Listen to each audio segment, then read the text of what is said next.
Good morning everybody, welcome back to Cilinix Crypto and welcome to this new video and daily update on Bitcoin. We'll take a look at the technicals again. Technicals right now are actually quite interesting. I mean, we're in the middle of this level right here between 26,900 and 26,600, which we did have a bullish breakout above yesterday evening, but at the same time the dollar strength index is also regaining some strength since yesterday. And we have some economic events coming today, so we'll just do a full update on what to expect and also what's most likely at this point of time. But that's what we'll do. Before we dive into that, if you want to receive daily trading signals, and now I also have my trading guide added, you can also see it at the top right there. If you want to join that, check the pinned comment, and there you'll be able to find instructions on how to join, but also trade results, everything you need. But for now, let's get into Bitcoin. So the thing is, purely like to start off with the fundamentals, I think that's better. Today we have the building pyramids. That's usually that does make the market move a little bit because it's important for the dollar strength index, but it's not a major event.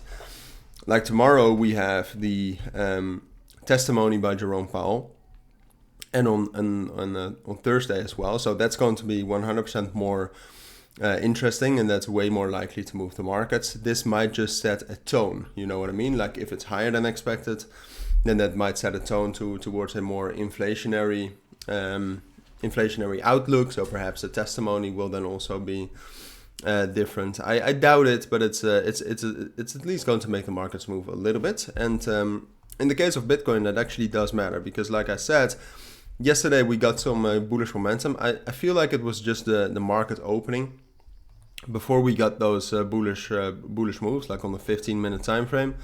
You can very clearly see they were all like big buy orders. You have some big buy orders right here, and then you also have some right here at around 9 o'clock in my time zone at least.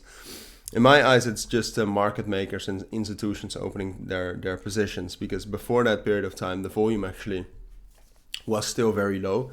You can see that the volume really started going up yesterday around that 9 o'clock mark. So there, the institutions and market makers got into the markets. And this is now the tone for the rest of the week, or usually it is at least. So usually now the week becomes quite bullish, and then the end of the week becomes bearish when they sell off their long positions, which we assume they have took right now. The thing is that, you know, even though we got a bullish start of the week, we did not really, like, we got confirmation by breaking above 26,600, but that's it.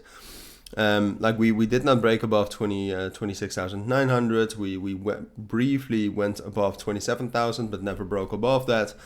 So the big question is can we actually get back up to the levels around 27,400, 27,500? I think the answer is yes. I think the fundamentals do line up best with that, and the technicals as well, because technically, like I said, getting this bullish breakout does mean a lot. So what I expect from here is that we'll drop down to this level, and that from here we'll actually be able to break above our next resistance level at 26,900, the level we're struggling with right now, and that from there we'll actually be able to get up to this level right here between 27,300 and 27,500.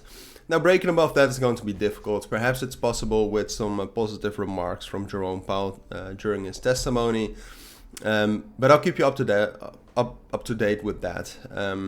It's not possible to predict what he's going to say there, of course.